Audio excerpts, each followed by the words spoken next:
From the heart of Central Florida, you're listening to the most electrifying show in media, A Neighbor's Choice.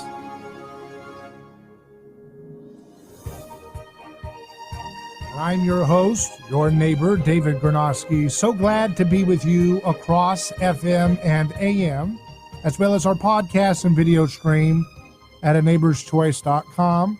That's anneighborschoice.com.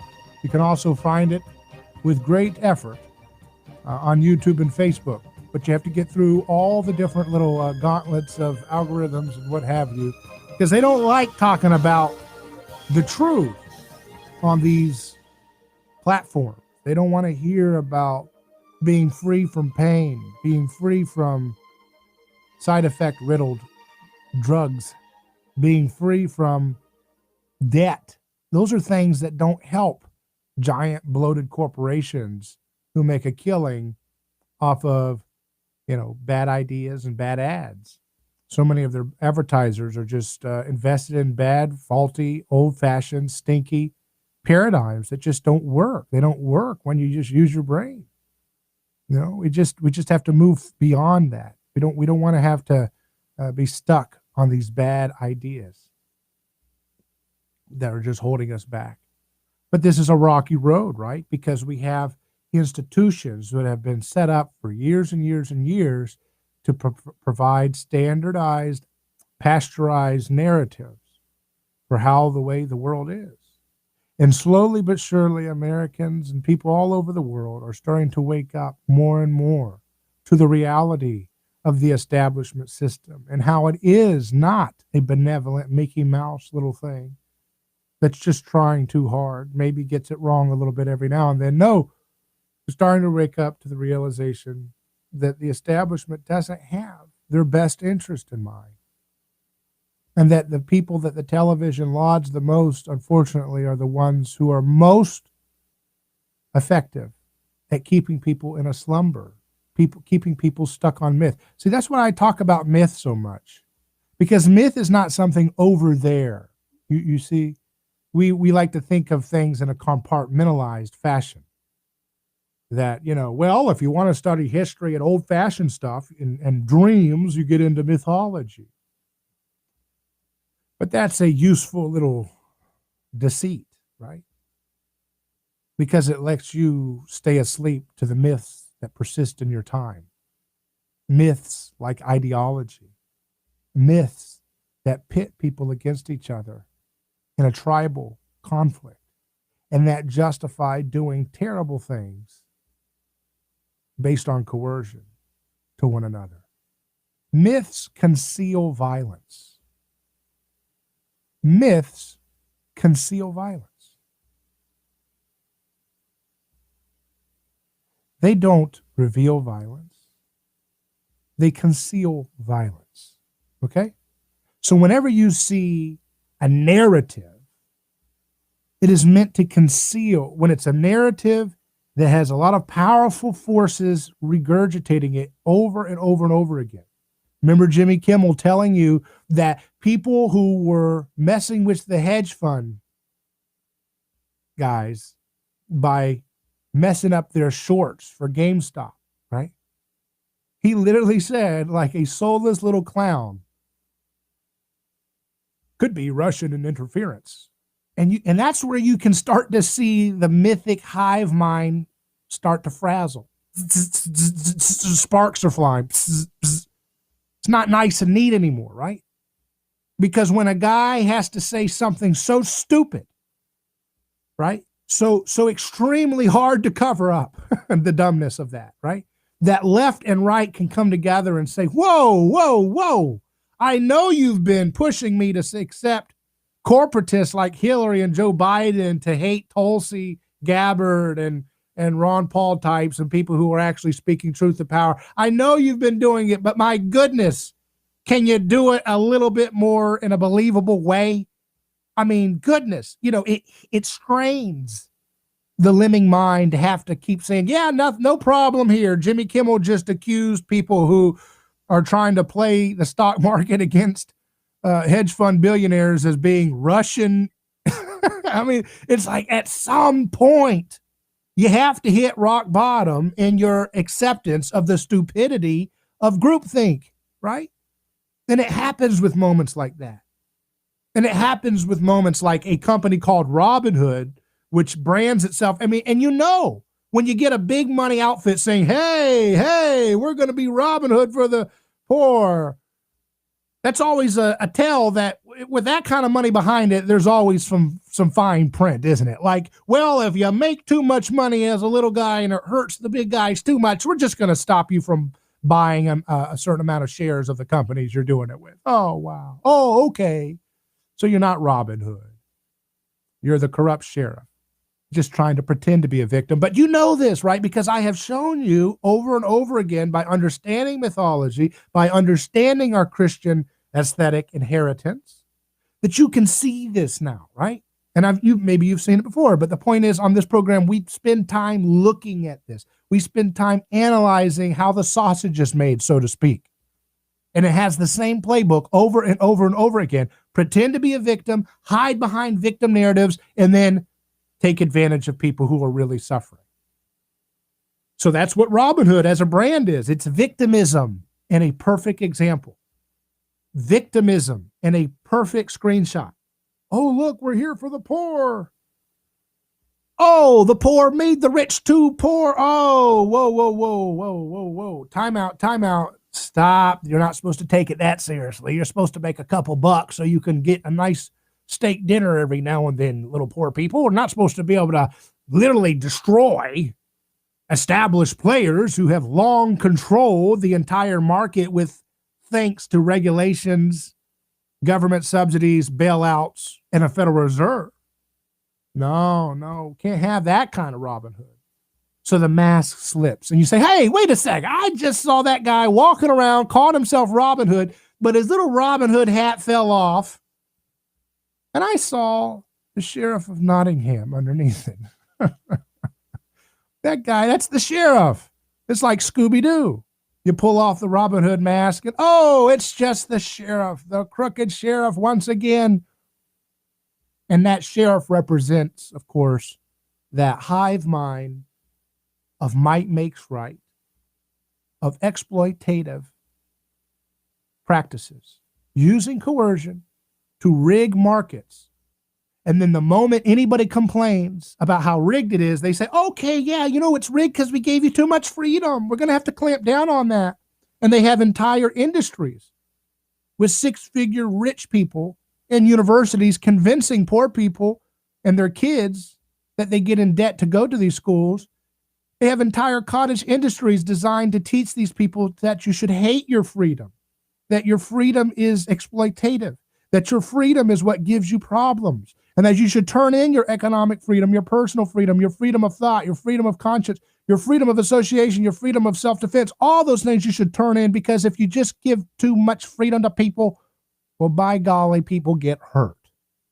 So you have six-figure, rich, decadent, privileged people who make a killing getting people in debt by corporatism, by state power, because you can't declare bankruptcy.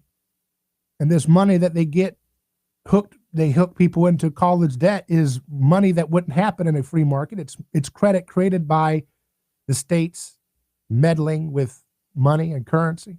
So they get these poor people's kids or middle-class people's kids in debt because of state interventionist economics.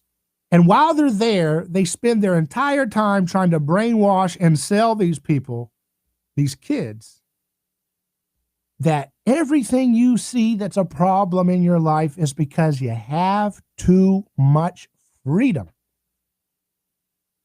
It's okay that government agencies stockpile weapons like militarization and all kinds of extreme amounts of weapons for the EPA and all these things. But if you own a gun, that's a problem. It's okay that the government uses gun laws to put people away with mandatory minimum sentences to 55 years for first-time offenses if you have a gun on your possession, like Weldon Angelos, who's been on my show. It's okay that they do that. But if you own a gun, well, that could be used in a bad way, so we must get rid of it, right? It's okay that for Wall Street to collude with the state and the Federal Reserve to always protect their losses, to always bail them out when things get tough. But it's not okay if the little people do it. The little people are supposed to be content to stay home and be happy that the people who are looting them are identity politics approved people. Oh, wow. So you're looting me and you're rigging the market. But Janet Yellen is the first woman Secretary of Treasury. She's the one overseeing it. So therefore it's progress. Or, it's the NASDAQ leader, right? That's a woman. Oh, wow. So it's a little bit more progressive. It's a little bit more liberated. It's so pathetic. And people see through it because they know that men and women are being really screwed over by these people. And they know, they can see it now. They see the Robin Hood mask falling off, and they see the sheriff of Nottingham or whoever. And they see the groupthink. They see the ugliness, the violence, the decadence, the madness of the establishment's herd mentality. And when they see it, they can't unsee it. And they don't have to get all their ideas right. They don't have to get all the principles right. But their hearts are changing ever faster and faster away from the false mythologies that hid all of this stuff for so long. Isn't that exciting? Aren't you glad to be alive in such an interesting time? It's pretty fun. Back in just a moment, live on A Neighbor's Choice.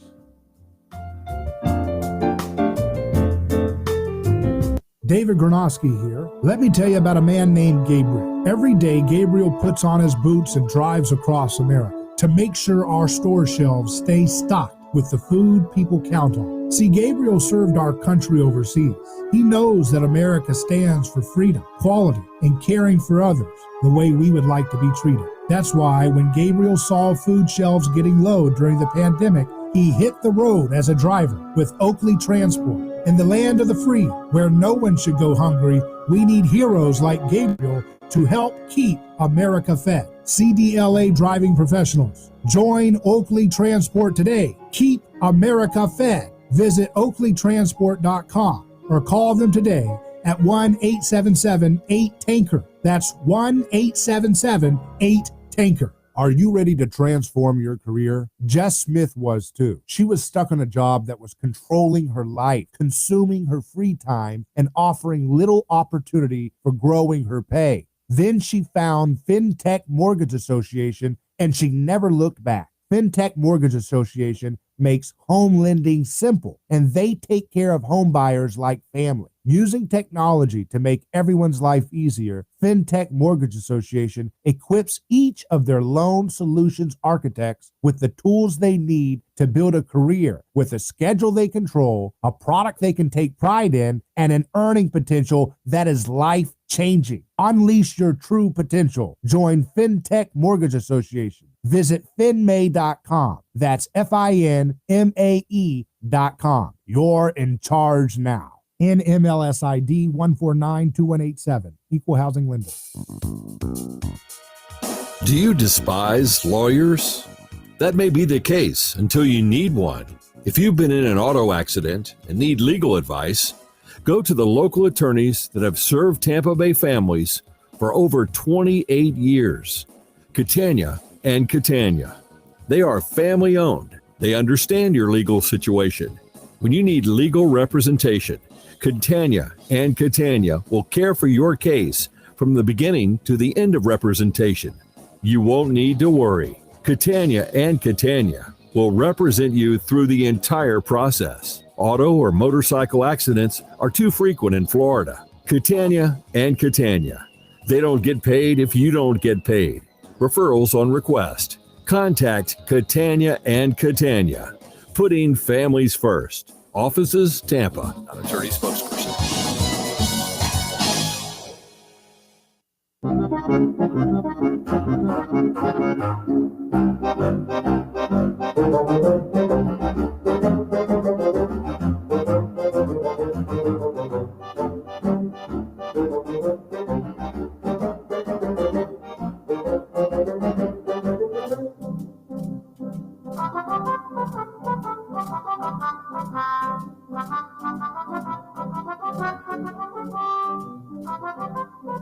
Welcome back to A Neighbor's Choice. I'm David Gornoski, your host.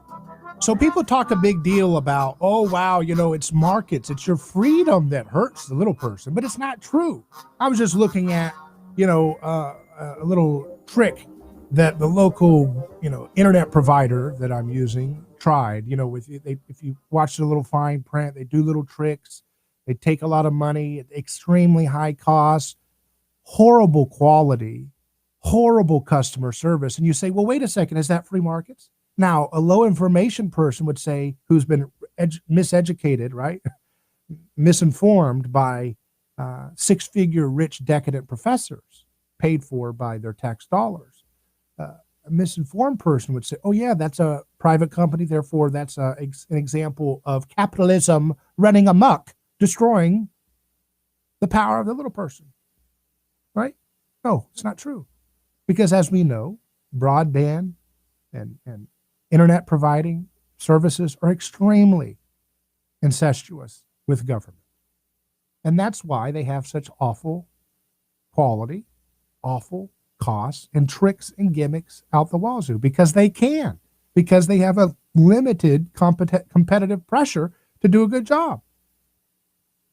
The same thing for airlines. All the companies that you find to be the worst at delivering to you what you want at an affordable, honest, and moral, decent offering. The ones that are the worst are the ones that are most government protected and coddled. So that's your perfect example. Whether it's the airline industry, whether it's your healthcare, whether it's hospital, whether it's any of this stuff, all of it has to do with how much government coercion has meddled and entrapped customers into using sorry products and services. So that's what you have to deal with when you want to critique freedom or critique economic liberty as somehow the cause of all your woes. You're dealing with a lot of ignorance when we assume these kind of bad ideas. Let's look at this statement, for example, from Paul Krugman, who's considered to be one of the finest economists, according to the establishment regime, the Uniparty. He says, I'm surely not the only person experiencing a fair bit of crypto Freud, pleasure in watching the Bitcoin, etc. bubble deflate. Bitcoin cultists tend, after all, to be nasty as well as crazy. Not all of them, but surely above the average. He posted that in 2018. It just goes to show that the folks who benefit from the rigged system of Keynesian economics, like a Paul Krugman, who gets invited to all of the, establishment parties where he pontificates about how to help engineer the economy to throw a few more crumbs to the poor unwashed masses. He doesn't like it when the poor unwashed masses, so to speak, buy a coin or invest in something which is a total middle finger to his precious state-controlled monetary system. You see? So they can't just disagree. They can't just disagree, right? They can't just say, I just don't like this stuff. They have to always make it personal. They have to say, oh, you're crazy. Oh, it's a conspiracy theory to like Bitcoin, or you're racist if you like Bitcoin, or you're sexist, or you're a Russian if you like Bitcoin. Anything that is disparaging of people, to try to marginalize people and make people feel outcasted, make people feel like, well, if I get involved in looking into that space, I might be treated like an outcast too. And so much as I talk about politics is the art of scapegoating, so much of politics and culture and all the things that we deal with is this fear that people have of being treated as an outcast, of being socially isolated. And that's a real fear. I mean, when you see all these crazy, hateful messages being poured inundated every day in television to attack family, to attack innovation, to attack creative ideas, to attack, markets and contract and small town businesses and small towns themselves, right?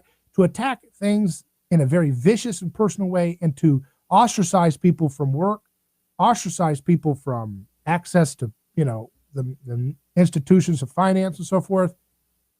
people feel rightfully a little bit afraid to get into something different from the herd because they see other people being outcasted.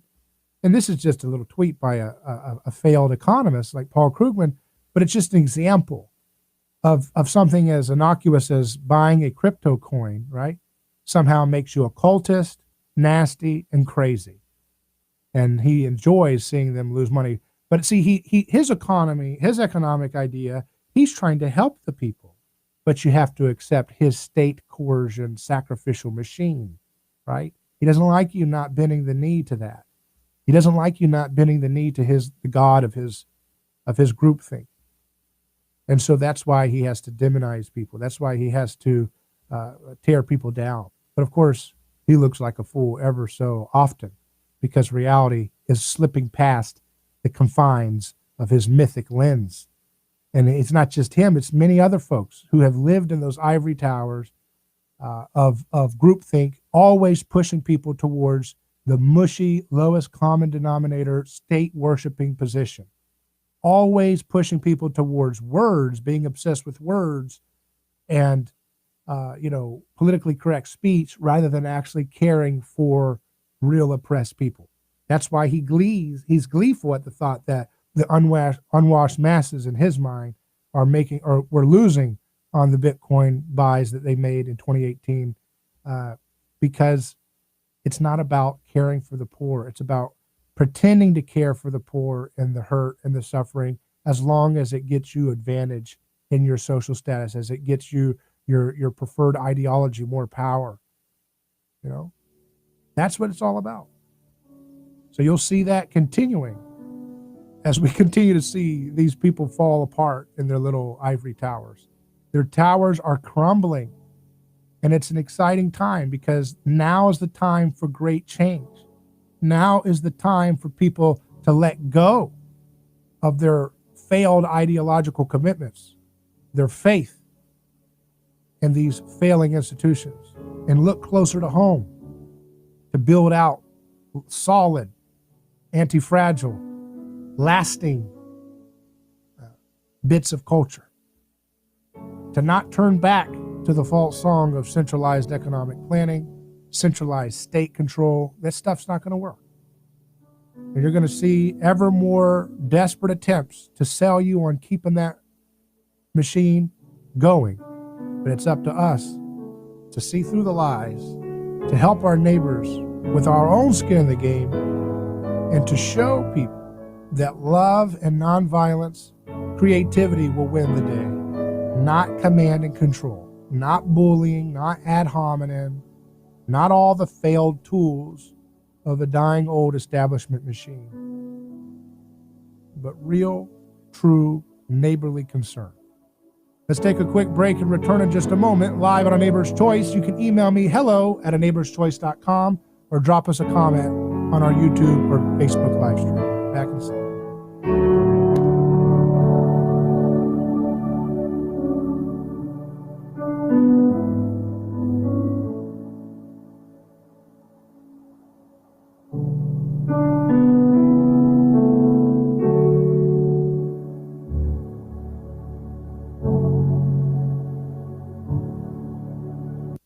There is all kinds of lunacy going on. Yeah. The madness of 2020. Weekdays 11 to 2. I'm just so fed up with these Democrats. It's unbelievable. Get it straight from Chris Plant. They're so hypocritical. It makes me sick. It's the Chris Plant Show. This has just got me going off. And the left is waging war against the police in the United States. Telling it like it is. You should be thanked profusely for getting to the point. You're a voice of reason in the sea of idiots. Chris Plant Show. Weekdays 11 to 2. News Talk 1040 WHBO.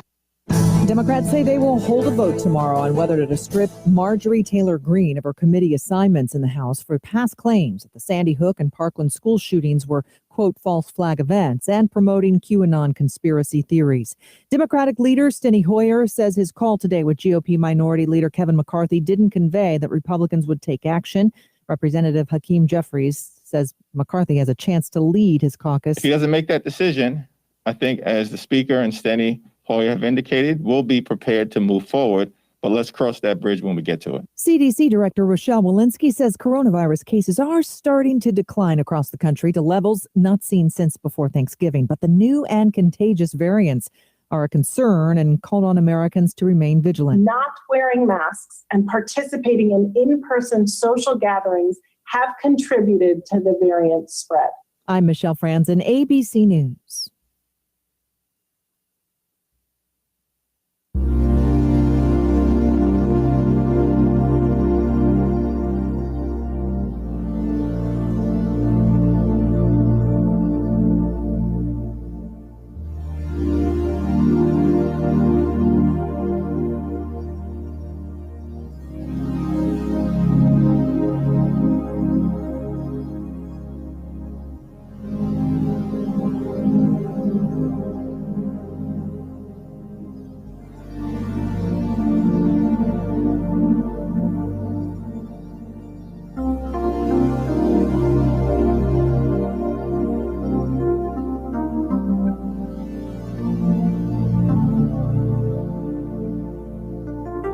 I'm Neighbor's Choice is back. I'm David Gornoski. We're broadcasting live on FM AM in Tampa Bay, News Talk, Florida.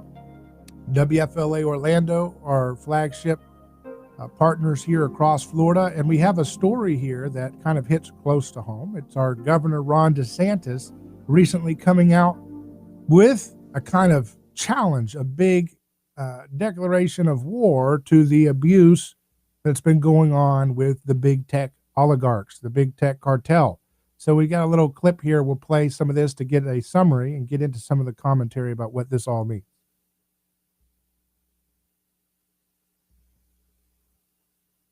The president was basically a series of comments over 2 months where he was questioning the validity of the election. He referred to some of the people that stormed the Capitol as patriots. And I have not yet heard you say one way or the other, A, did the president bear any responsibility for what happened at the Capitol? And B, do you agree with the president that the election was stolen from him and that there was widespread fraud? So here's what I would say. How many people tweeted in 2016, 17, 18, 19, and 20 that Russia stole the election for Trump? That happened every day, thousands of times a day. Nancy Pelosi said the election was taken from us by Russia. Did any of those people get deplatformed? I don't remember even anyone calling for them to deplatform. Now, obviously, the collusion was a conspiracy theory. It was not based in fact. They did an exhaustive investigation, found squat, and yet that was common practice to be able to say that. And so to not deplatform some, but then to deplatform others when they're making claims, I just don't see how that would be there. But those claims of collusion were amplified by big tech. They were amplified by social media for years. It was the dominant point of discourse in our country, and it was without a factual basis. And so it's not a heads I win, tails, or heads you win, tails I lose situation. If you're going to have one standard, then that'd be one thing. But I think that's the problem. This is why the founding fathers felt the need to do the First Amendment, because, you can sit there and look at speech, and there's some speech that definitely provides no value. Some speech that could even be harmful for society. But who gets to make those determinations? Who gets to draw that line? And when you're somebody that's perched in Silicon Valley and you're woke and you believe George Washington and Abraham Lincoln should be removed from the schools and you have all these different views, you're not someone that's going to be a referee, just as I may not be someone that would referee speech that you think would be important. That is the problem with all this. It can't be done in a principled way, and it's going to be done that exhibits the bias of the people in Silicon Valley. They mentioned the Hunter Biden. Hunter Biden's story was true, okay? We now know it was true. And the typical corporate media outlets, they just chose to ignore it. Obviously, they wanted to beat Trump. They had a view on the election. They didn't want to give it any air. So we rely on social media to go around that, not let corporate legacy media outlets control the discourse and let us speak. So you had the New York Post to run it, and you couldn't get any traction. You couldn't get any reach on it because big tech put their thumb on the scale. So that was true. What they said at the time, it's a conspiracy, or it's based on hacked information. Are you kidding me? You're trying to tell me if there was hacked information that could damage me, you guys wouldn't print it? Give me a break. You can whiz on my leg, but don't tell me it's raining. You guys would print it every single day if you could. And big tech would allow it to proliferate every single day, 24/7. So it's not being done on a principled basis. And it's not, there's threats on me. And it only gets taken down if law enforcement goes and tells them to do it. Otherwise, it just stays up. They're not moderating any of that. So they haven't done a good job in it. The thumb's always on the scale in one direction. And we just need to bring some protection for folks. I really, really worry when you have a business owner that may rely on some of these tools to do small business. If they engage in wrongthink or they go to the wrong political event, then all of a sudden they can act in concert and just take you off. You need to have protection against that. So that's Governor Ron DeSantis of Florida in a press conference yesterday. There's a story at floridapolitics.com. Ron DeSantis declares war on big tech cartel by A.G. Gornoski. And he's flanked. He basically just kind of summarized some of the points. He issued a series of recommendations that seem destined for fast track legislation this year as the Transparency and Technology Act. And among the proposals, the article says the governor outlined were the following: requiring notice of change of terms of service, preventing platforms from rapidly changing standards, allowing people to opt out of content algorithms, $100,000 daily fines for deplatforming candidates for office, creating a cause of action pathway for legal action, either from the Attorney General or private citizens under the guise of deceptive and unfair practices.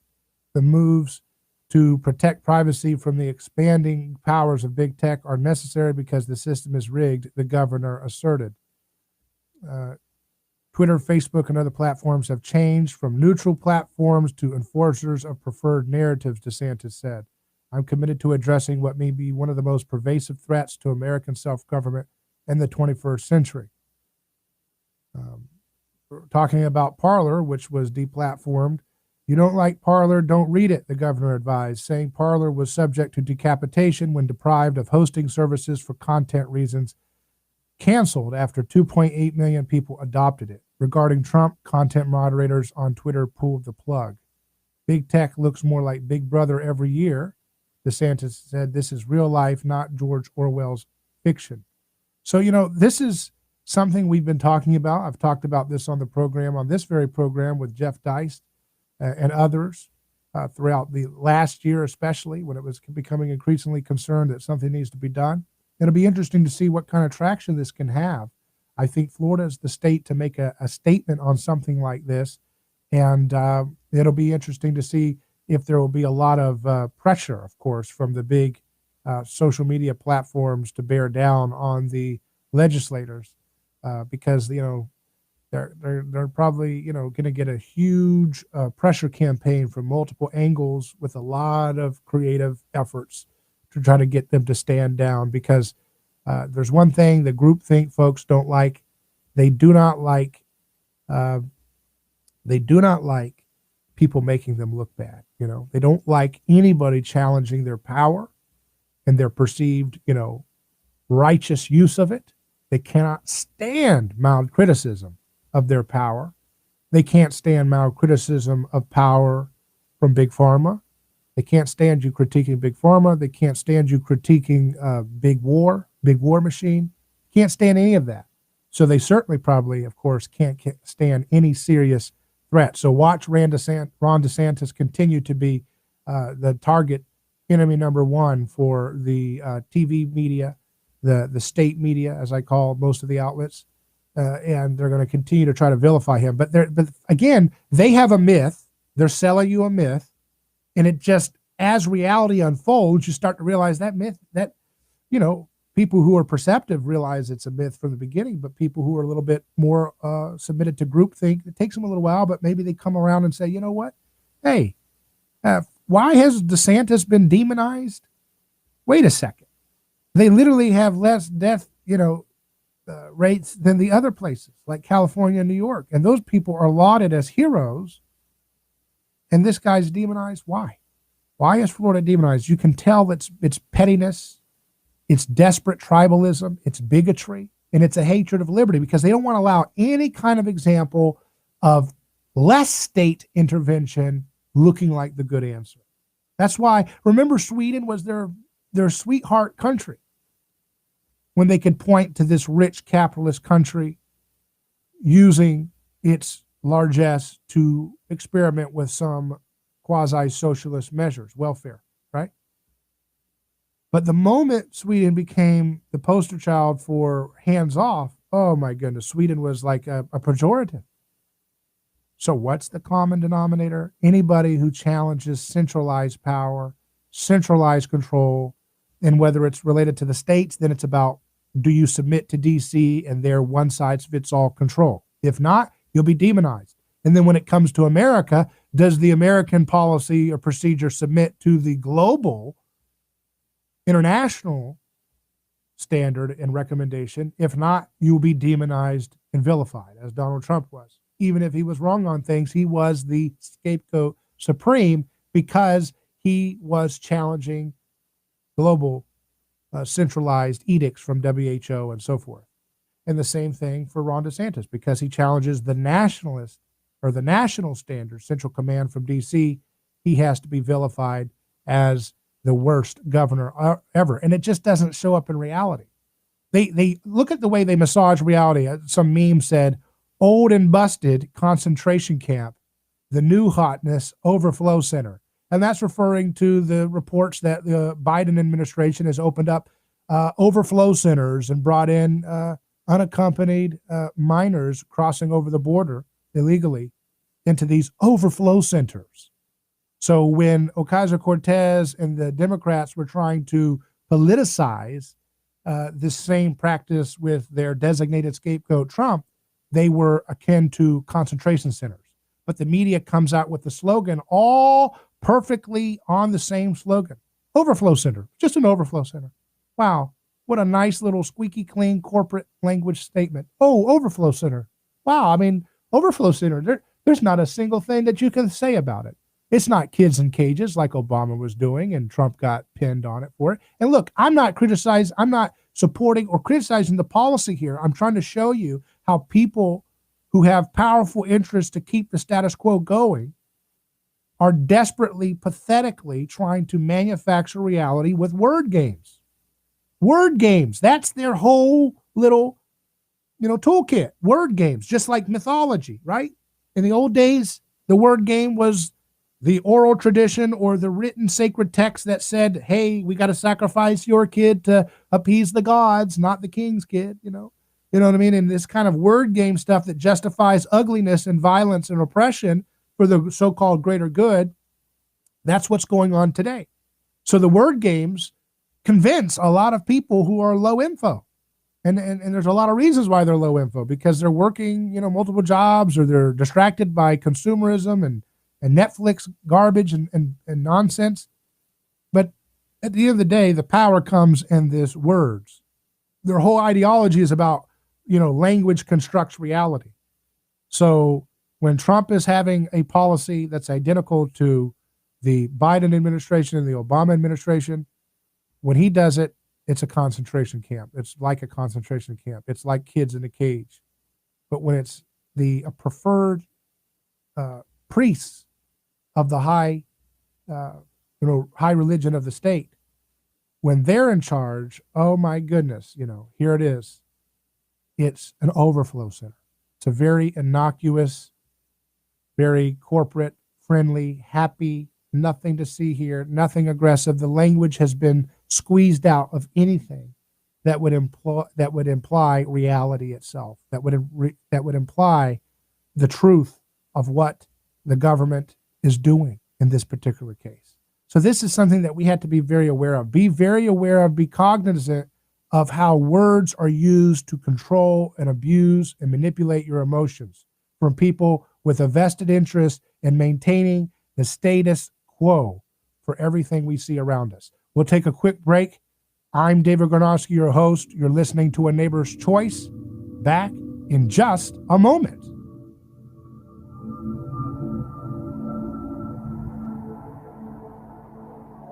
Hello, this is David Gornoski with A Neighbor's Choice. I've got a mission for you. I'm a big believer in eating family farm-raised, high-quality grass-fed beef. That's why I'm a frequent customer of White Oak Pasture, a sixth-generation beautiful farm in southwest Georgia. Support sustainable, delicious meat of the highest quality. Ask for White Oak Pasture's beef at your local grocery here in Florida, or go to whiteoakpastures.com, and first-time customers get 20% off on purchases with our exclusive coupon code NEIGHBOR. Who is your neighbor?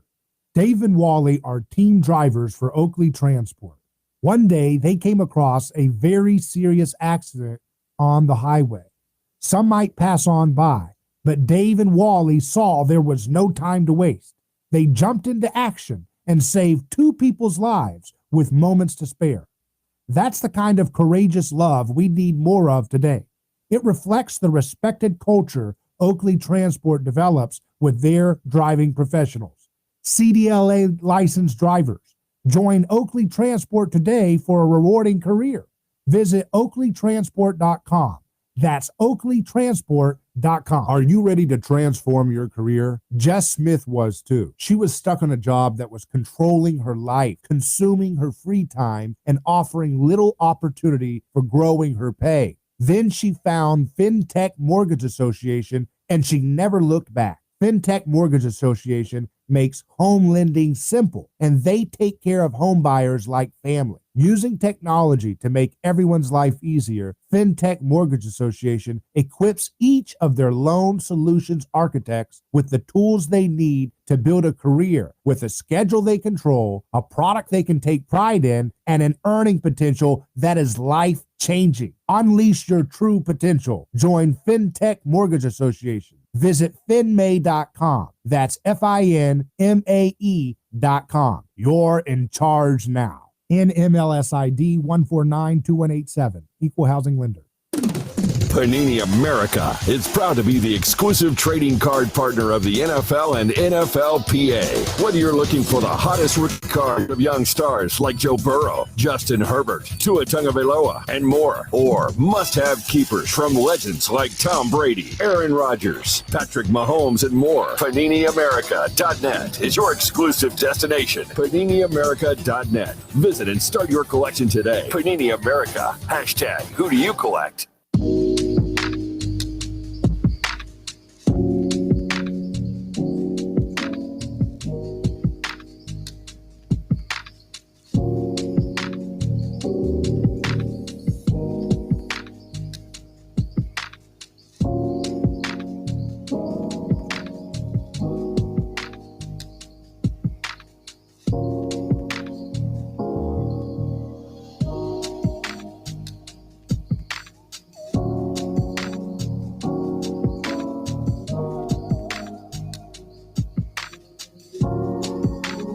Neighbor's Choice returns. So, cutting through the noise and confusion like we always do on our daily broadcast, reaching all the different countries that we do across the world.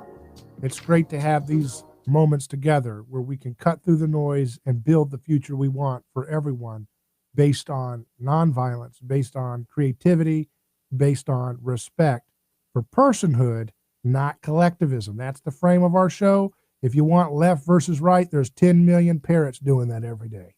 It's frankly boring. That's why people turn them off. But if you want the future, it's going to be dealing with how groupthink, how word games, how tribalism, how all these different things hold us back, and how to unpack it and how to discern when it's getting cropped up into our thinking, clouding our judgment with these fake little narratives that they're always pushing. Let me give an example of how ridiculous the fake little narratives are. There's a story in the AmericanConservative.com by Grayson Quay that says Rolling Stone men who abstain from porn are dangerous alt-righters. This is how threatened the post-sexual revolution cultural left currently feels. So, according to the article, I'm going to have to be careful about reading some of this stuff on radio, but the enemy is anyone participating in people basically trying to encourage men to go 30 days without watching porn.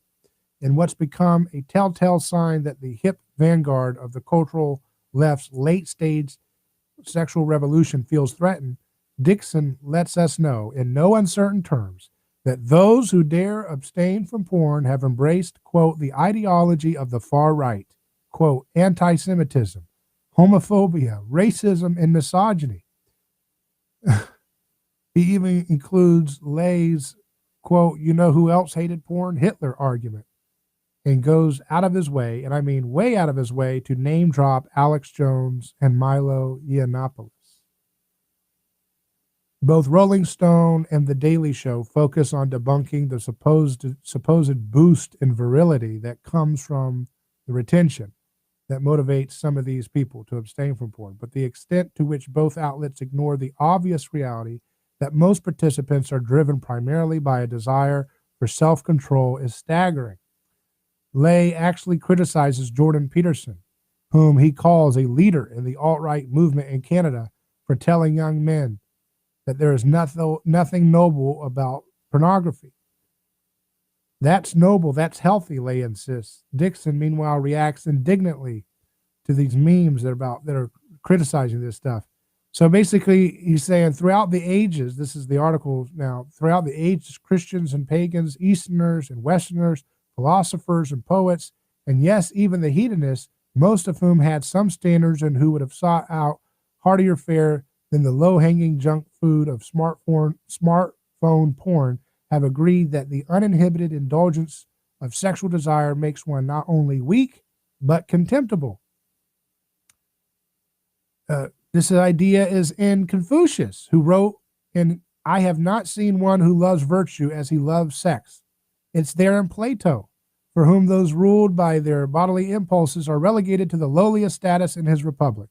It's there in the book of Genesis, Epicurus, Marcus Aurelius, St. Paul, St. Augustine, Frank Herbert, and even Kanye West, both pre- and post-conversion. The spirituality of the Muslim poet Nizami, the asceticism of Siddhartha, and even the cultish machismo of the Proud Boys all point to the same eternal truth. If we fail to master our appetites, they will enslave us. Perhaps such enslavement, the article says, is the goal. The time of the self-governing man, we're told, is over. All the negative psychological and relational effects of porn are acceptable if only men can be reduced to such a state of surfeited acedia that they will roll over, accept the Pavlovian rewiring of their brains, and become good, docile consumers, fit only for the post-patriarchal age of Pornhub and Amazon Prime. Of course, signs are already emerging that the apostles of the porn gospel may not like the kind of men that their creed of sexual liberation produces. So, this article just demonstrates the point that I've been making today, which is that they try to play these word games to demonize anything that has roots in morality, in self-improvement, in self-care, and boundaries for desire. That's really where it comes down to. The victimist left, meaning the revolutionary cultural force that is in the hegemonic powers of our time, they are all about attacking boundaries. All boundaries must be eliminated. All differentiation must be extinguished. There is no morality. There is no preference for how one should conduct their lives. Everything is all about hiding behind identity victim games so that you can get power and support the super tribe of globalism or whatever it is, this corporate fascism that they really are all about. So, of course, they're going to demonize and call names to people who promote staying away from those websites, because what else would they do? That's their only playbook. All they can do is take anything that's good or different and demonize it in a way that looks like they're on the side of the victims. You see, they're on the side of victims. That's why if you, according to Rolling Stone, which is an outlet that promotes the establishment religion of victimism, what happens? They say, well, if you're into this stuff about staying away from porn, that means that you are anti-Semitic, homophobic, racist, or misogynistic. All of those labels make you the oppressor, oppressing victims. So if you want to have self-control, if you want to have dignity in your life, if you want to have, self-restraint, then you have to be worried about the label being put on you. Now, what does this tell people? This tells people give up self-control, give up dignity, give up boundaries and limitations, and just become another little, blob, an amorphous blob of humanity with your Amazon Prime and Netflix and all this stuff. It's repulsive, folks, and we have to all stand up against this stuff. We have to speak it out. We have to understand their playbook, which is always promoting the rich and the powerful by hiding behind victim brands, just like they do here, promoting the rich and the powerful that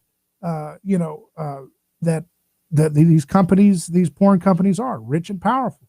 You promote that, and you promote the nihilism that comes with that, and you attack anybody who says, hey, let's have meaning. Let's have restraint. Let's have boundaries, right? Let's have reality. No. We must turn them into oppressors for just suggesting any such thing. It's disgusting, and people are tired of this stuff. We got to be aware of it, and we have to do what's necessary to get our future generations away from these bad, failing cathedrals, right? That means pulling our kids out of these government education centers when they're in child age, and also not sending them off to government colleges where they're going to learn a bunch of nonsense like this and have no useful skill sets in the process. So that's what we have to do. We have to set this whole thing out to pasture. Set it all out to pasture. This victim-garbed corporate fascist nonsense, this hive mind stuff. We've got to exercise these bad ideas out of our culture. Send them packing, send them to the ocean. These bad ideas, holding us back, keeping us in mental prisons, keeping us divided, keeping us fighting each other over race or religion or gender or what have you, keeping us fighting over class. We're more angry at the dentist down the road or the doctor than we are the billionaires like Jeff Bezos and so forth, who are using government to sow discord and division, and using corporate and state alliance to make a killing off of the exploitation of people's labor. That's what we have to be united about. And that's why it's exciting to have this moment in history where we can build something better. This is a turning point in history. And it's kind of strange and weird when you're in it, but it's also exciting because ideas rooted in the truth will win in the long run, because the truth will set us all free. And the master of history is in charge. I'm David Gornoski. We'll be back in just a moment with more for our second hour of today's broadcast. But for now, Godspeed.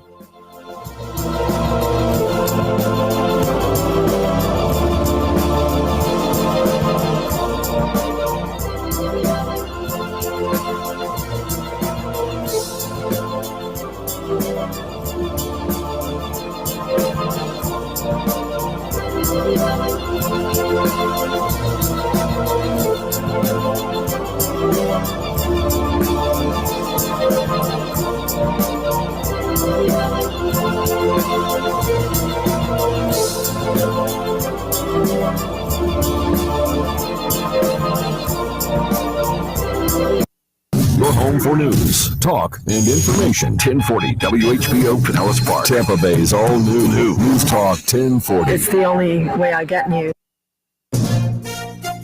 From ABC News, I'm Michelle Franzen.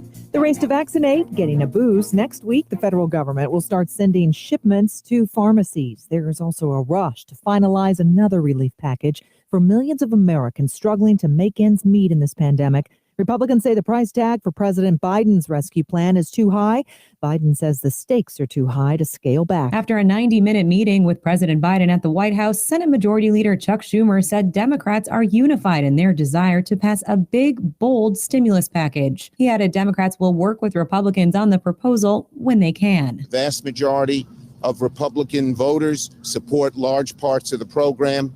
We want to do it bipartisan, but we must be strong. Democrats are moving forward with an effort to pass Biden's $1.9 trillion plan, while Senate Republicans are pushing a deal roughly one-third that size. Elizabeth Schulze, ABC News, Washington. The House Rules Committee meeting considering a resolution to remove GOP freshman Congresswoman Marjorie Taylor Greene from committee posts. Democrats say House Minority Leader Kevin McCarthy has failed to take action for Greene's past comments, including claims that mass school shootings were false flag events and promoted QAnon conspiracy theories.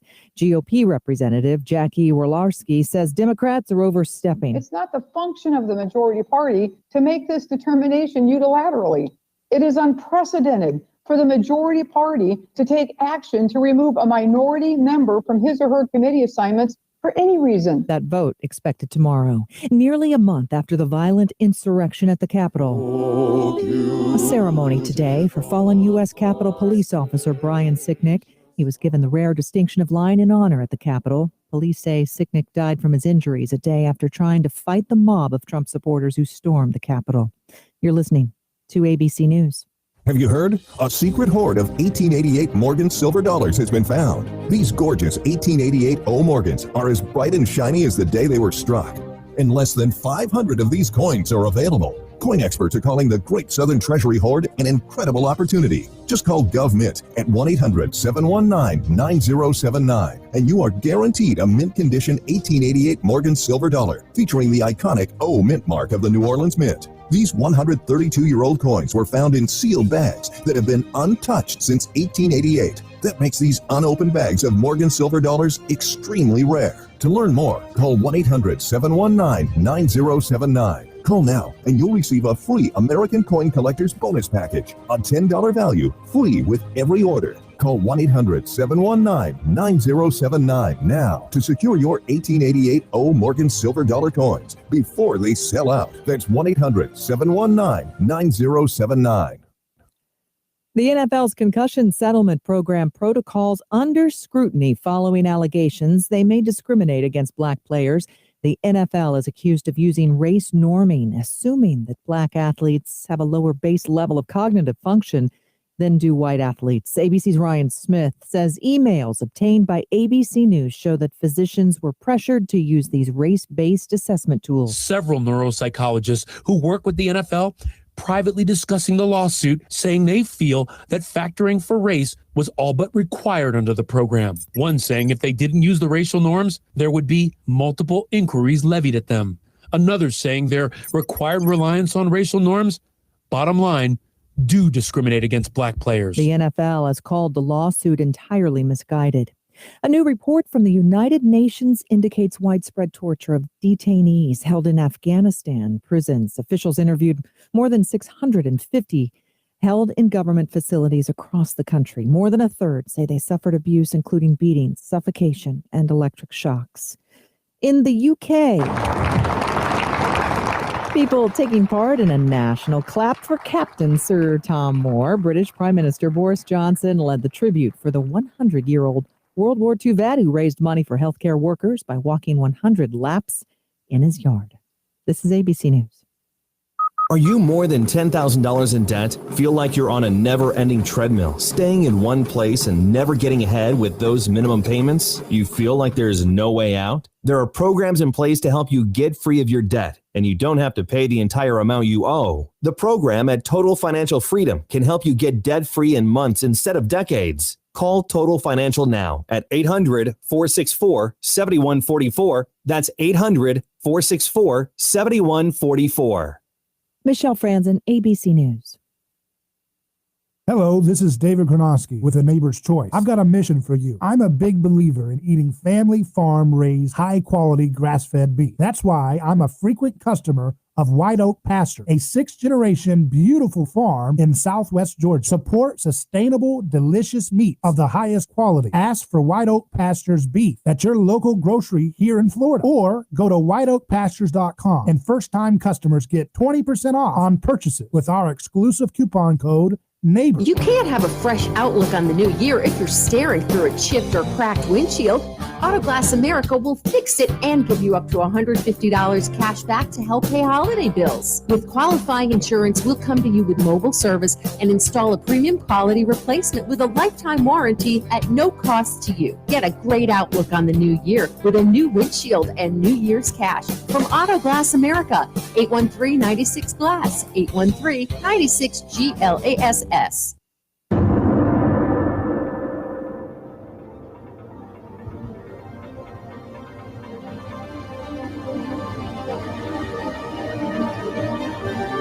From the heart of Central Florida, you're listening to the most electrifying show in media. A Neighbor's Choice. And I'm your host, your neighbor, David Gornoski. Welcome back to the program where we're challenging these sacred cows like nobody else does in the business. We're coming to you live. Perhaps you're just getting off work in Tampa Bay. Well, know that we've got you covered.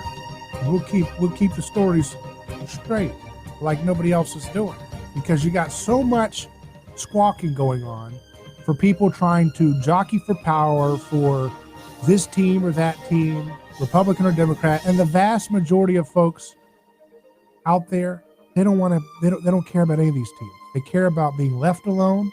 They care about getting regulations and onerous taxation and onerous Federal Reserve messing around with our currency out of their lives. They don't want to be around that. They want to just live a peaceful life. They want to go to a restaurant without being harassed. They want to be able to travel without being harassed. They don't want to be treated like cattle. They don't want to be treated like, monsters if they don't agree with certain, groupthink consensus narratives. And that should be a reasonable suggestion for folks. But when you're dealing with people who have cult-like obsession with conformity and getting everybody to submit to their edicts and their myths, it's going to run afoul of people who just want to be left alone. And that's what we're dealing with today in our culture. Look at this story here. It gives you an example of this. This is in Reason.com. Federal mass cops start targeting travelers today. This is from Elizabeth Brown. It says, cue the federal mask cops. Americans are now required to wear masks in planes, trains, buses, subways, taxis, car services, boats, and transportation hubs, per a new order from the Center for Disease Control and Prevention. That took effect today. Masks must be of a style approved by the federal government. That probably means no MAGA masks, no constitutional pictures on your masks, right? Can't be doing that. No, don't tread on me flags and none of that. That's bad boy stuff. But it must be approved by the federal government and must fit properly. No sloppy masks, please. Failure to comply will result in being prohibited from traveling. Booted from the transit in question. Will they boot people in a moving train? Can the state just reveal its true colors a little faster, please? Are they going to do that? Why not? They already are doing all kinds of barbaric, hateful practices on people. So are they going to just boot people out of moving trains and moving planes if you don't have your mask on proper? The folly of man, right? So you're going to be booted from traveling, booted from transit, and potential criminal penalties, right?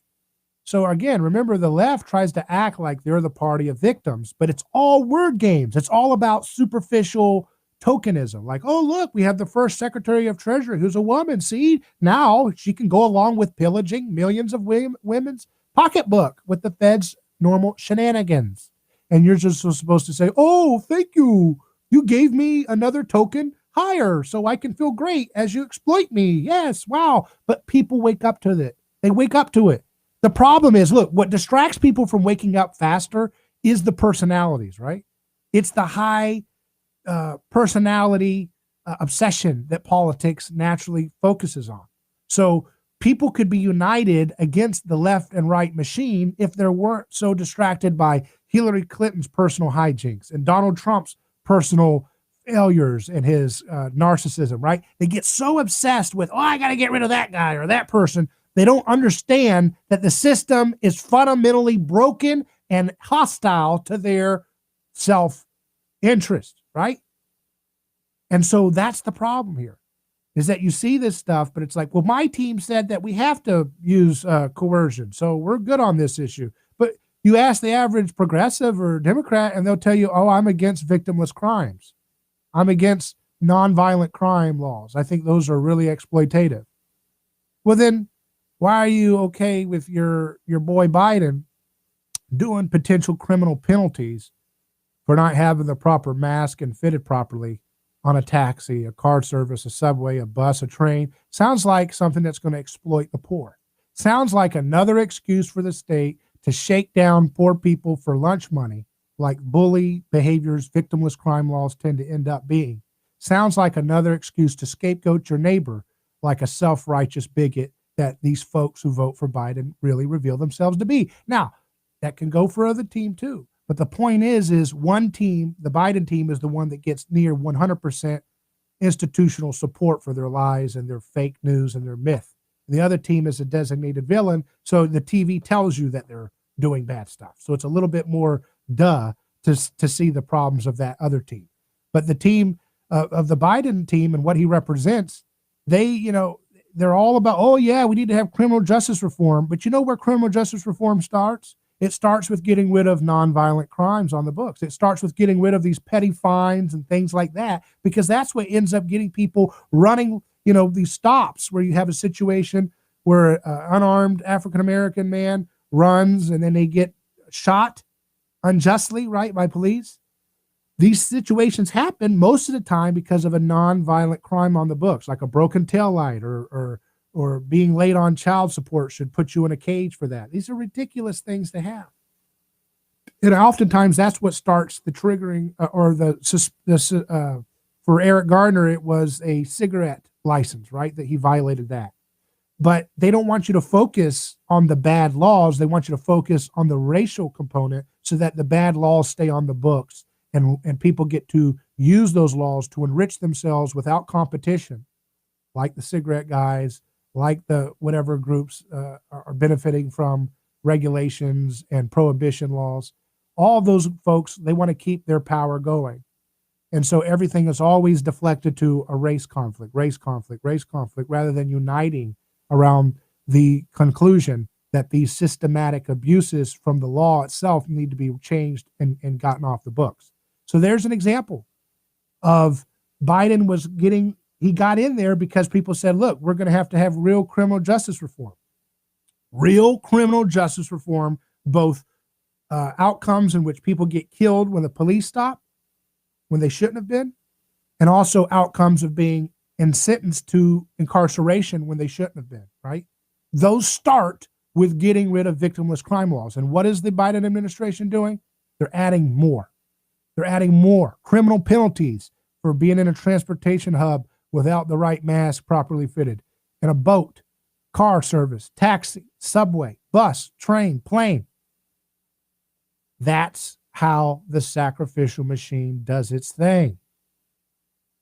The article says the order will be enforced by the TSA. Remember those free lymphatic massages that you get in the airport? That's brought to you by those fine institutions, as well as other federal authorities, as well as state and local officials. To the extent permitted by law, federal agencies are required to implement additional measures enforcing the provisions of this order. CDC reserves the right to enforce through criminal penalties, the agency adds, though it claims not to intend to rely primarily on these criminal penalties. So see, they're going to enforce victimless crime laws, but they just really don't want to. They just want you to obey. See how pathetic these little petty tyrants are? Oh, we're all about justice reform, but here you are pushing more criminal penalties that will fall the most difficult and most hardest burden will be put on those with lower income, those who are traveling in the subway or the train, and they're tired and they want to be able to breathe after having that thing suffocating them all day at the mast. They want to pull it down just to get a little fresh air of freedom, and bam, there goes a victimless crime law on the books. First, But they don't really want to, see. First, they just want you to comply voluntarily. Just get on the board with being a good hive mind person. Remember, they told you don't wear a mask. That was the hive mind edict. Now, put on a mask, but no, not one. You need 10 masks now. Next, it'll be 42 with Scotch tape, right? That's where it goes when you get into this stupid Stockholm syndrome of listening to these know-nothings that are there just to entrench power, centralize power, and breed fear because they're having a heyday when everybody's scared out of their mind. It's pathetic. So the feds may, it says, creating a vast network of law enforcement officials empowered to enforce these mask rules will, of course, provide a handy new excuse for monitoring and surveilling citizens. Meanwhile, deputizing federal agents, state authorities, and local cops to enforce transit mask rules will open up all sorts of new police harassment and abuse opportunities, like I just suggested. Only targeting people without masks might not seem to leave a lot of room for discriminatory enforcement, but the CDC order doesn't just stop at people not wearing masks. In fact, it leaves it a lot up to the official's discretion. For instance, travelers can take masks off while eating, drinking, or taking medication. Not natural supplements, not generic drugs, right? I'm just joking. Or taking medication, leaving room for a lot of individual judgments and how long it's reasonable or appropriate to remove a mask for during these activities, as well as misinterpretation and whether someone is allowed to have a mask on or off at a given moment. The CDC order also says it's not enough to simply wear a mask. It has to be a certain kind of mask. Can't be a bandana, no scarf, no ski mask, no balaclava. It can't fit too loosely or too tightly. It can't contain an exhalation valve or be made from knitted fabrics, leather, plastic, or vinyl. Again, that leaves a lot of room for authorities to choose who they target for enforcement. The CDC rule came just over a week after Biden's executive order, which already mandated masks on certain modes of public transportation, including planes and trains, and it mandated masks on federal property.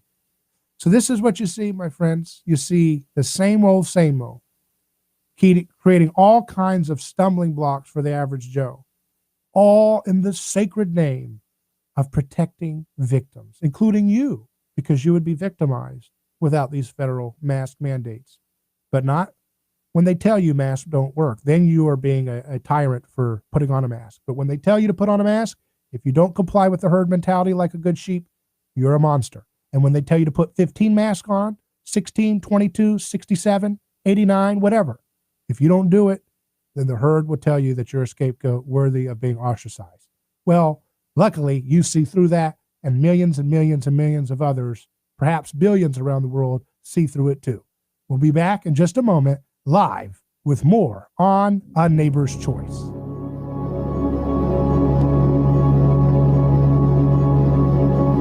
David Gornoski here. Let me tell you about a man named Gabriel. Every day, Gabriel puts on his boots and drives across America to make sure our store shelves stay stocked with the food people count on. See, Gabriel served our country overseas. He knows that America stands for freedom, quality, and caring for others the way we would like to be treated. That's why when Gabriel saw food shelves getting low during the pandemic, he hit the road as a driver with Oakley Transport. In the land of the free, where no one should go hungry, we need heroes like Gabriel to help keep America fed. CDLA driving professionals. Join Oakley Transport today. Keep America fed. Visit oakleytransport.com or call them today at 1-877-8-TANKER. That's 1-877-8-TANKER. Are you ready to transform your career? Jess Smith was too. She was stuck on a job that was controlling her life, consuming her free time, and offering little opportunity for growing her pay. Then she found FinTech Mortgage Association, and she never looked back. FinTech Mortgage Association makes home lending simple, and they take care of home buyers like family. Using technology to make everyone's life easier, FinTech Mortgage Association equips each of their loan solutions architects with the tools they need to build a career with a schedule they control, a product they can take pride in, and an earning potential that is life-changing. Unleash your true potential. Join FinTech Mortgage Association. Visit finmay.com. That's FINMAE.com. You're in charge now. NMLS ID 1492187. Equal housing lender. Some out-of-the-area law firms advertise that they are the largest. Do you think large firms help your case? Possibly, but your case will receive personal care from local attorneys Catania and Catania. They are family-owned, Tampa Bay attorneys representing clients who have experienced auto and motorcycle accidents. Your case with Catania and Catania will seek to get a settlement in your favor expeditiously. Catania and Catania, serving Tampa Bay families for over 28 years. Referrals on request. Get the local law firm that will care for your case from beginning to end. They don't get paid if you don't get paid. Catania and Catania, putting families first. Car accident, motorcycle accident, call the local attorneys. Catania and Catania. Offices Tampa. Not attorney spokesperson.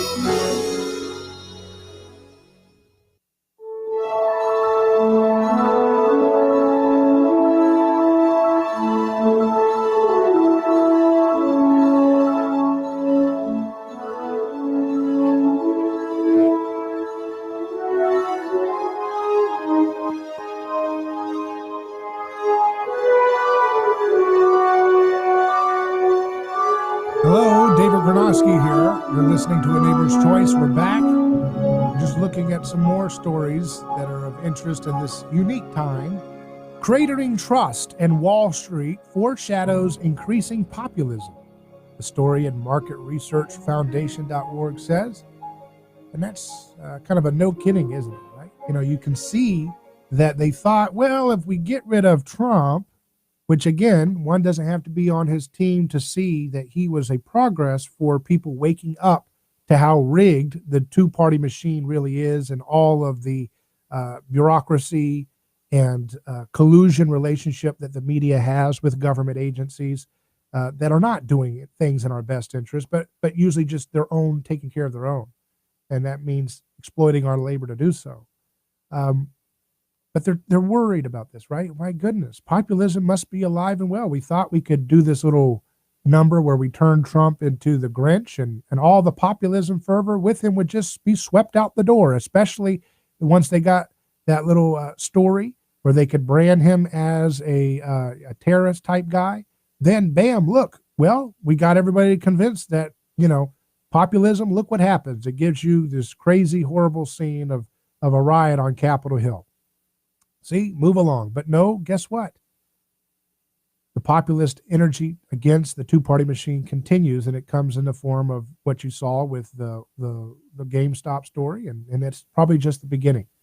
And notice, by the way, I saw that Bloomberg was saying, they were putting out their little notice that this was a GameStop insurrection, was the language they used, right? And they, again, here they go again with the word games. That's how they do their whole little policing of the herd, because the herd mentality says, well, hey, I saw that horrible Capitol riot, and they called that an insurrection. And I see the billboard saying, report any FBI, report to the FBI any Capitol violence, right? So they say, wait a second, insurrection attached to that horrible thing. That's scary. And then they see, wait a second, oh, insurrection is now used if you buy stock and hurt hedge fund billionaires? Whoa, how'd that happen? See, and they expect folks to be too ignorant, too burdened with consumerism or working multiple jobs to pay off their debts to notice this stuff and to say, wait a second, you're not going to pull this game on trying to equate violent, rioting in a Capitol building with some kind of stock play. Come on. I mean, these people are it's just embarrassing. So, you expect to see more bipartisan attempts to clamp down on transpartisan so-called populism, which is really just waking up. Doesn't mean populism ends in the right answers, but it's a process that is healthy, which is people waking up to the Mickey Mouse lies.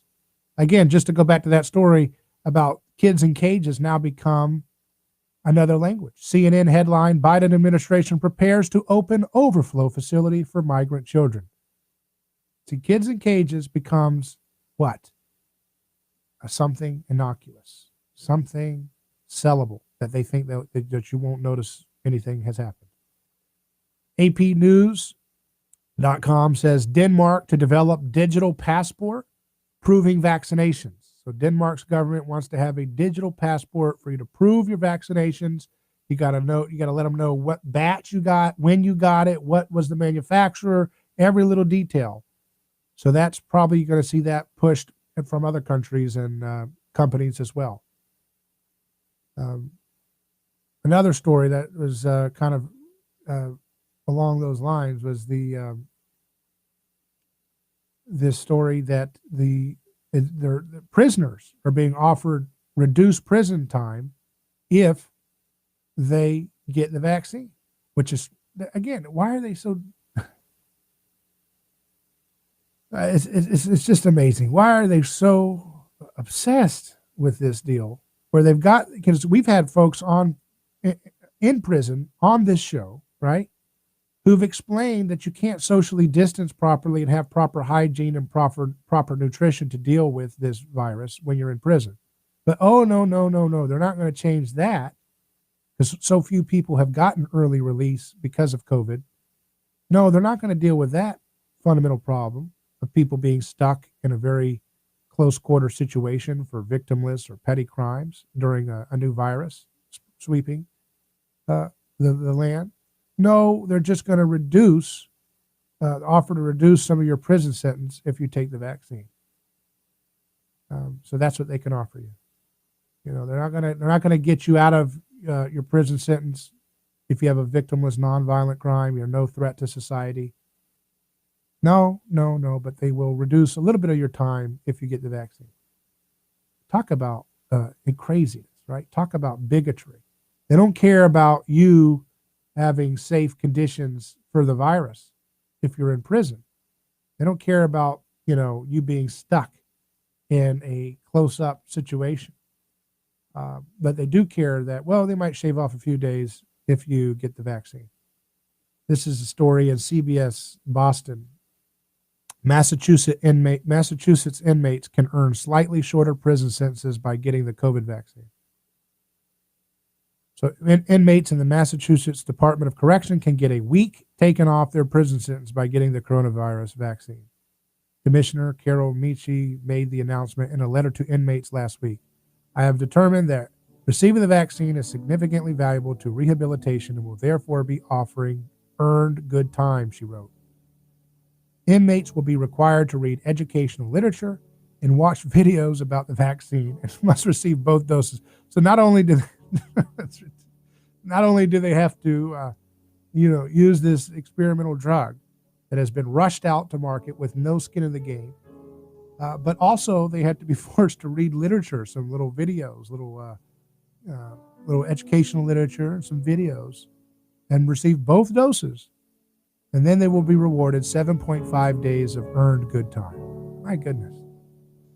And I've told you before, how many people who voted for Biden or Trump even would be okay with a policy where they said, we're going to open up the prisons for anybody who wants 3 square meals a day, government education, government protection, government security, a government approved job. We're going to give it all to you. Just hand over your freedom to us and we'll take care of you. A lot of people would do that. And that's why this kind of stuff is happening, where everybody's getting, stuck in, so many people are stuck in prison for victimless, nonviolent crimes, but you can get 7.5 days of earned good time if you take 2 doses of this vaccine with no skin in the game, no liability if something goes wrong, and you're required to read the literature and videos about the vaccine. So how's that nice? Great little social justice warriors up in Massachusetts doing such a great job for their neighbor, aren't they? Give them a little pat on the back. Aren't they doing a great job? Wow. Why don't you tell them to wear 15 masks and then they get another day off of their prison time? Can you do that? Or is that too much to ask? Back in a moment on A Neighbor's Choice.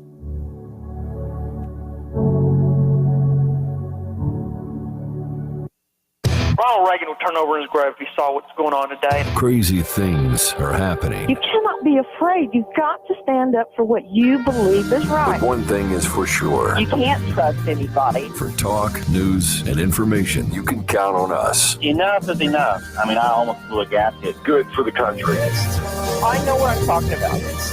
a lot of wackos out there. Your connection to talk about it. The all-new News Talk 1040 WHP. House Democrats are calling for a vote tomorrow to strip Congresswoman Marjorie Taylor Greene from her committee assignments. The Georgia Republican's been criticized for espousing conspiracy theories. Indiana GOP Congresswoman Jackie Gornoski says Democrats shouldn't have the final say. I am not here to defend Representative Greene. I'm here to defend the process. After a lengthy meeting last night, House Minority Leader Kevin McCarthy opted not to remove Taylor Greene from her committees. Senate Majority Leader Chuck Schumer says Democrats won't delay passing President Biden's nearly $2 trillion COVID-19 package. We had a long, serious, substantive meeting where we discussed many of the details of the bill that we have to put together over the next few weeks. President Biden is still optimistic about bipartisan support for the plan. The CDC is projecting 534,000 COVID-19 deaths by the end of the month. Daria Albinger, ABC News.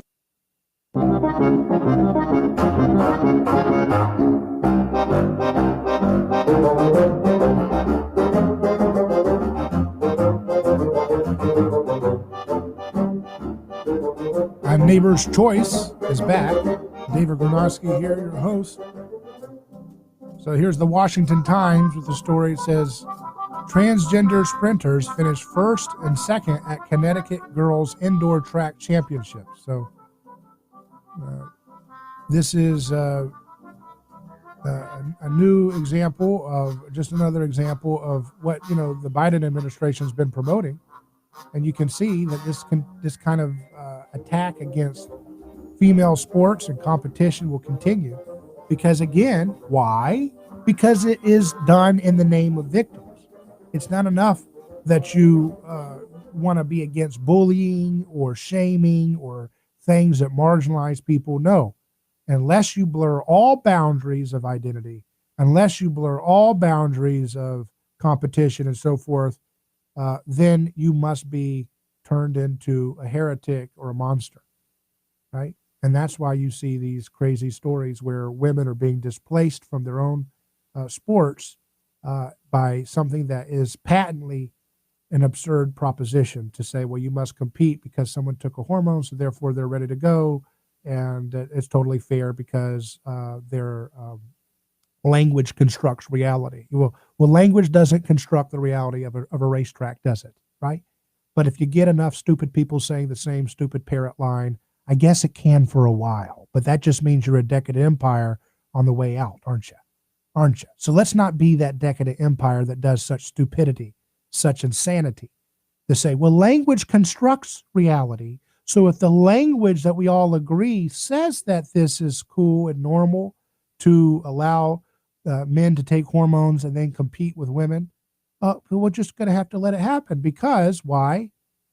Well, because people in the past have been bullied or picked on for being a gender identity change, right? So therefore that makes this a sacred category, which makes it something that has to be forced into female competitions and so forth.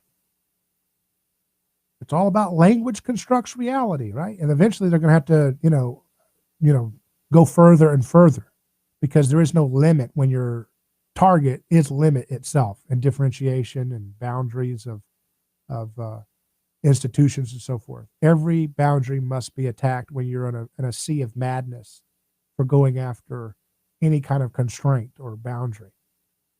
But of course, if you say, hateful stuff to put a boundary on people who are approved to be monsters, then you can tweet like this person, Imani Gandhi. I don't know who this is, but it's a petition they want to have a petition, I guess, to put cis white dudes, which just means people who are heterosexual white dudes on a barge and float them out to sea. So that's very violent, racist language. But because Netflix specials and Amazon specials and television give that kind of stuff a pass, that stuff will stay on Twitter all day long and does every single day. Where someone is born, a child is born, and they get pigeonholed in a racist way. Think about it. Right now, we have kids all over this country who fit the category that this person is trying to disparage of a heterosexual white man, young kids, right? And they're born in an environment in which all of the institutions of communication that are allowed to happen are all normalizing and promoting this idea that you can take people because of their skin color, their sexual preference, and their gender and put them on a barge and float them out to sea. That's scapegoating. That's the scapegoat mechanism on display. But it's okay because what? What's the answer of the day? Victim brand. If you brand tyranny and awful hatefulness and violence and destruction with a victim brand, that gives a pass to people who are programmed by television to this kind of stupid bigotry. And again, this won't last for long because this is so unsustainable, it will destroy itself. And the best way to allow it to destroy itself is to allow it to fall on its own weight of its own stupidity, rather than to try to compete with it for centralized political power. We need to decentralize political power, not compete for centralizing political power with this kind of nonsense. Let it fall on its own weight. It'll devour itself. Here's a story that somebody reported. It's Hannah Murphy.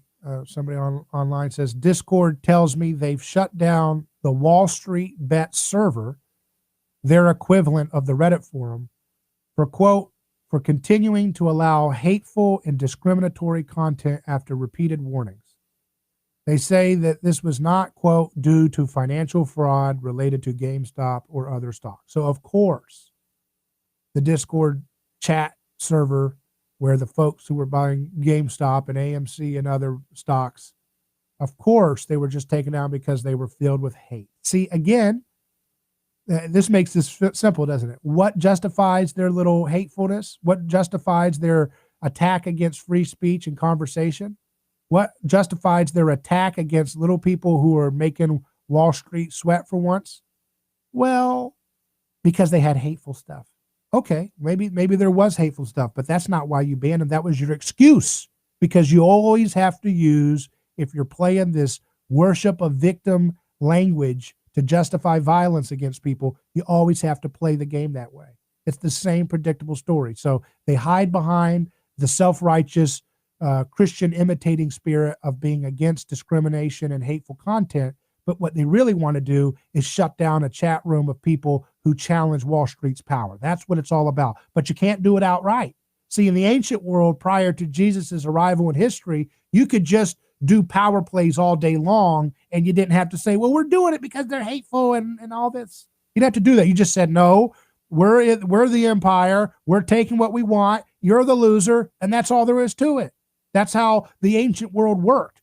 Christianity came in there and put thought and concern for the oppressed. It put thought and concern for the least of these. It put thought and concern for the human person, the marginalized, the outcast, the scapegoat. And so now this new attempt to create totalitarian and authoritarian thought control and power games and keep the rich rich and the poor poor, now they have to do the same thing, or they have to imitate the aesthetic of Christianity and say, well, we're only destroying their conversation chat rooms because there were some bad people saying nasty stuff in them. That's their excuse for entrenching powerful folks in powerful positions. That's their excuse for disrupting little folks from making the big guys sweat a little bit with stocks. So again, you see, here's an image that exemplifies the language thought control again. Donald Trump says, this was from his speech on January 6th, I know that everyone here will soon be marching over to the Capitol building to peacefully and patriotically make your voices heard. Now that's considered inciting a riot. Whereas Cynthia Johnson, who's a Democrat from Michigan, state legislator, she says, warning to you Trumpers, be careful, walk lightly. And for those of you who are soldiers, you know how to do it right, be in order, make them pay. So that doesn't get any kind of vicious media branding of her statement, because why? She's on the team, which is the preferred team, which is the team of victim-garbed state violence, wrapping all of your thing in the garb of a Christian imitating concern for victims is the order of the day for the failing establishment, the two-party machine. So Trump, I have commented before that he shouldn't have done that riot. I mean, the whole protest, and that was an easy way to something to stir into a riot type thing. It was a total mistake to do that. I don't even agree with his governing philosophy. Nancy Pelosi and Trump have more in common with each other than I have with either of them. But at the end of the day, he wasn't stoic. He wouldn't say with his words any direct incitement to violence. But this Democrat, who represents the status quo of victim-garbed violence, she gets a pass, even though she's saying direct violence against her enemies. So this is a two-tier system. People see through it, and it's uniting millions and millions of people across party lines, millions of people from all kinds of backgrounds, millions of people from all types of immigration, from all types of countries, people from different races, people of different gender, all coming together because they see through it, and they see that this is a predatorial system that has been looking like Mickey Mouse or looking like Robin Hood, when in reality, it's really just a wolf in sheep's clothing.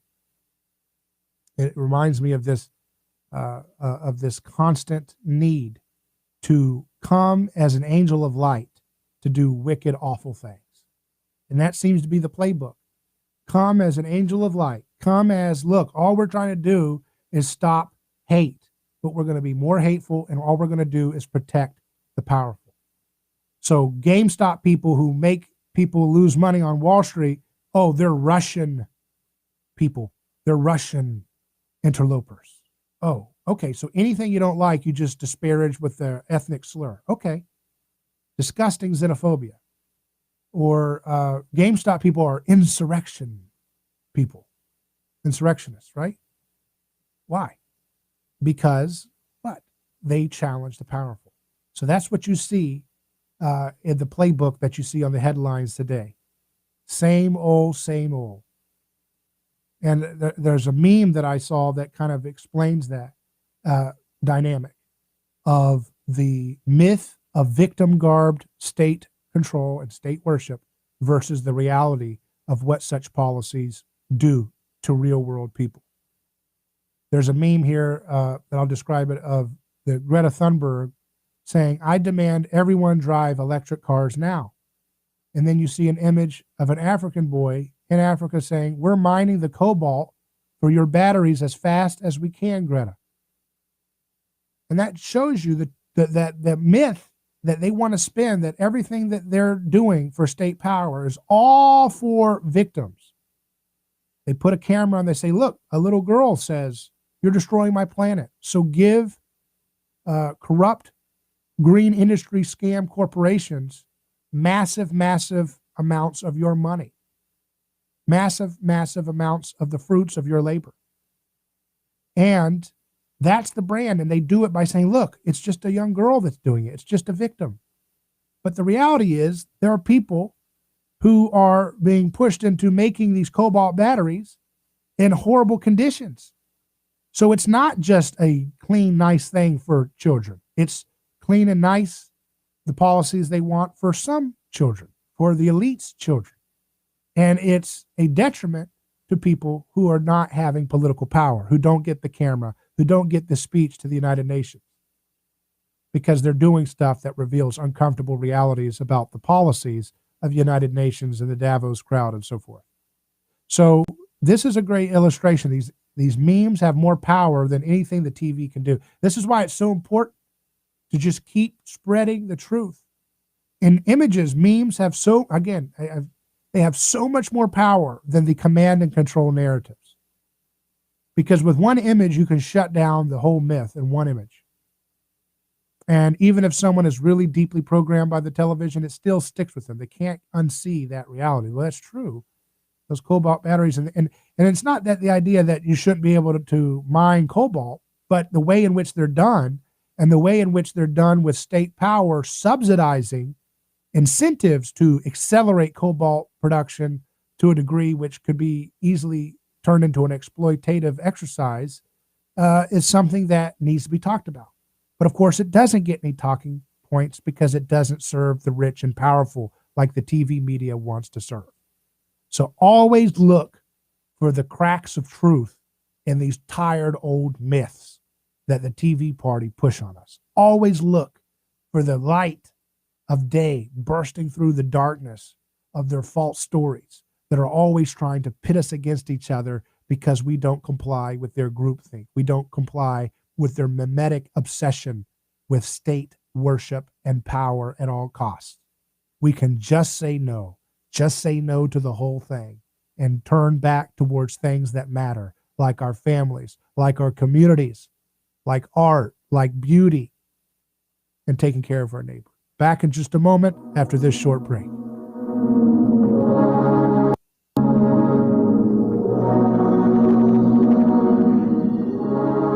Hello, this is David Gornoski with A Neighbor's Choice. I've got a mission for you. I'm a big believer in eating family farm-raised, high-quality, grass-fed beef. That's why I'm a frequent customer of White Oak Pasture, a sixth-generation beautiful farm in southwest Georgia. Support sustainable, delicious meat of the highest quality. Ask for White Oak Pasture's beef at your local grocery here in Florida, or go to whiteoakpastures.com, and first-time customers get 20% off on purchases with our exclusive coupon code NEIGHBOR. Who is your neighbor? Dave and Wally are team drivers for Oakley Transport. One day, they came across a very serious accident on the highway. Some might pass on by, but Dave and Wally saw there was no time to waste. They jumped into action and saved two people's lives with moments to spare. That's the kind of courageous love we need more of today. It reflects the respected culture Oakley Transport develops with their driving professionals. CDLA licensed drivers. Join Oakley Transport today for a rewarding career. Visit oakleytransport.com. That's oakleytransport.com. Do you despise lawyers? That may be the case until you need one. If you've been in an auto accident and need legal advice, go to the local attorneys that have served Tampa Bay families for over 28 years. Catania and Catania. They are family owned. They understand your legal situation. When you need legal representation, Catania and Catania will care for your case from the beginning to the end of representation. You won't need to worry. Catania and Catania will represent you through the entire process. Auto or motorcycle accidents are too frequent in Florida. Catania and Catania. They don't get paid if you don't get paid. Referrals on request. Contact Catania and Catania. Putting families first. Offices, Tampa. An attorney spokesperson. Panini America is proud to be the exclusive trading card partner of the NFL and NFLPA. Whether you're looking for the hottest rookie cards of young stars like Joe Burrow, Justin Herbert, Tua Tagovailoa, and more, or must-have keepers from legends like Tom Brady, Aaron Rodgers, Patrick Mahomes, and more, PaniniAmerica.net is your exclusive destination. PaniniAmerica.net. Visit and start your collection today. Panini America. Hashtag who do you collect?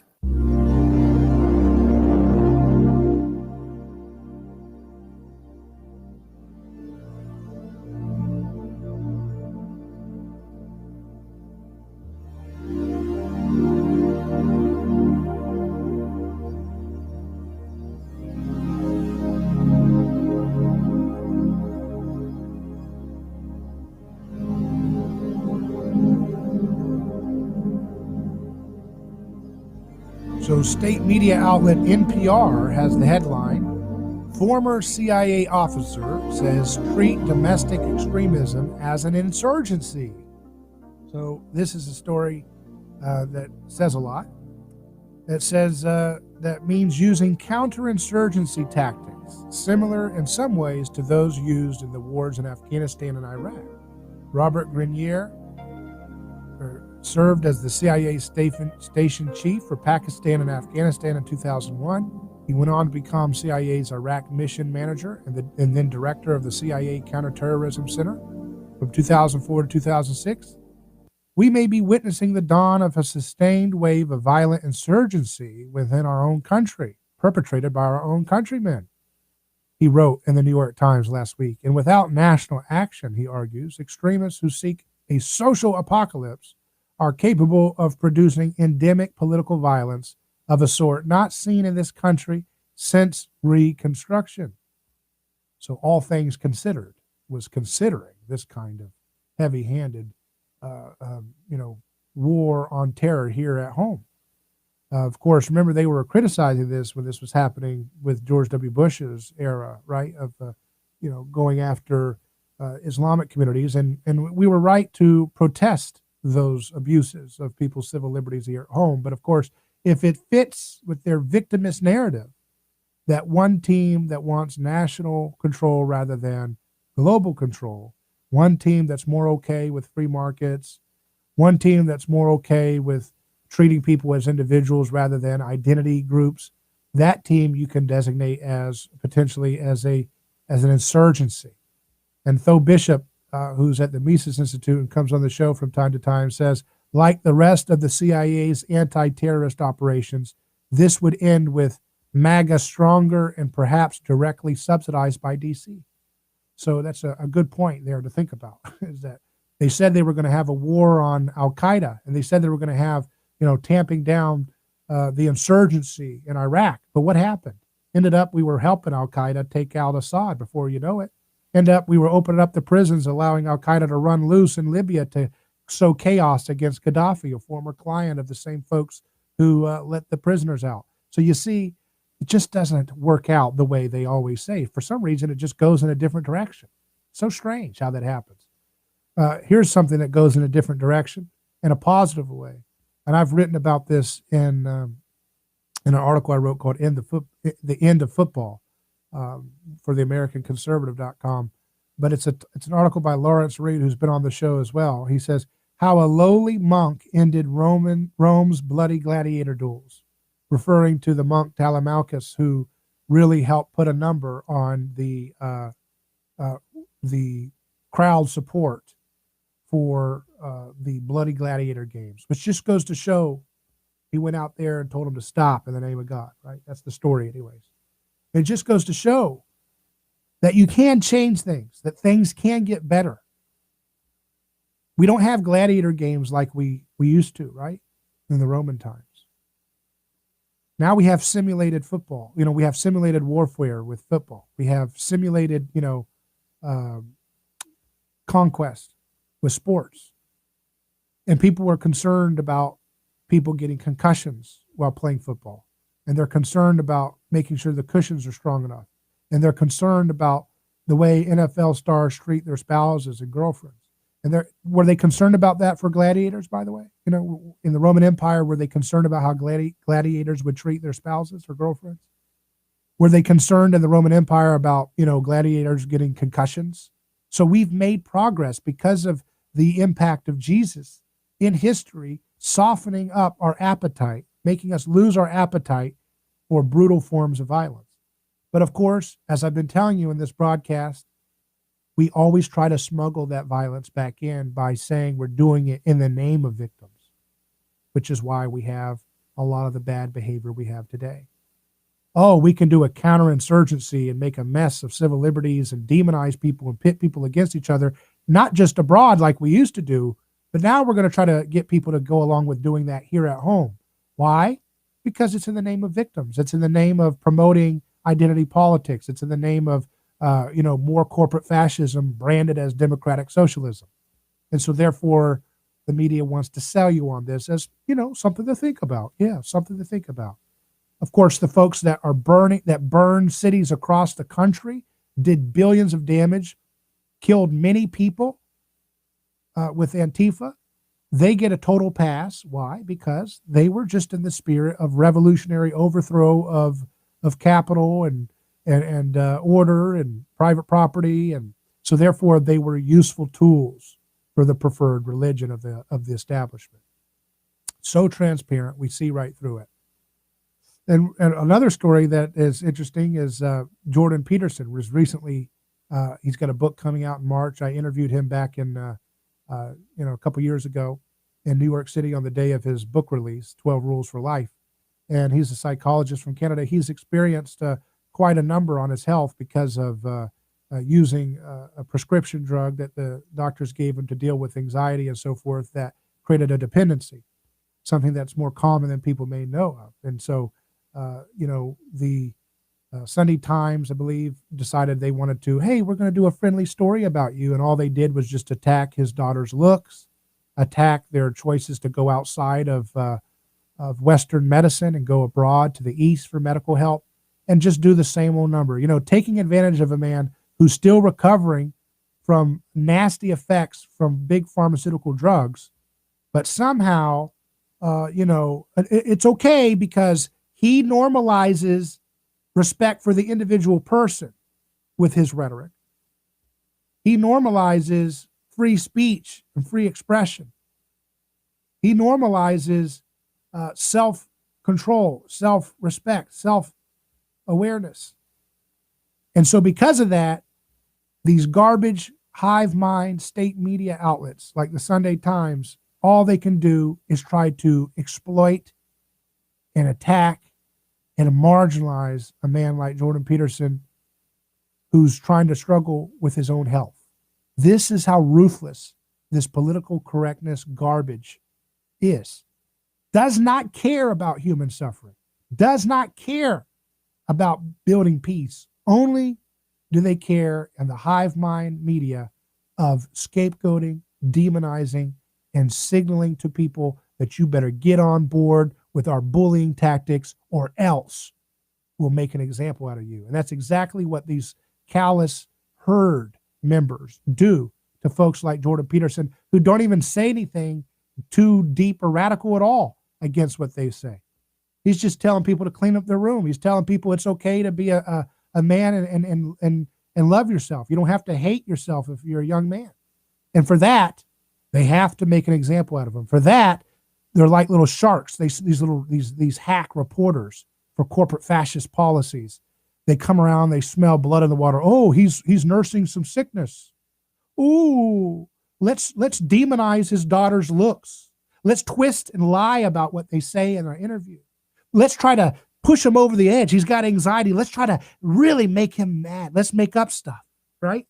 Let's accuse him of having schizophrenia and shame him in a repulsive way. These are disgusting bigots. These are not politically correct people. They're not kind people.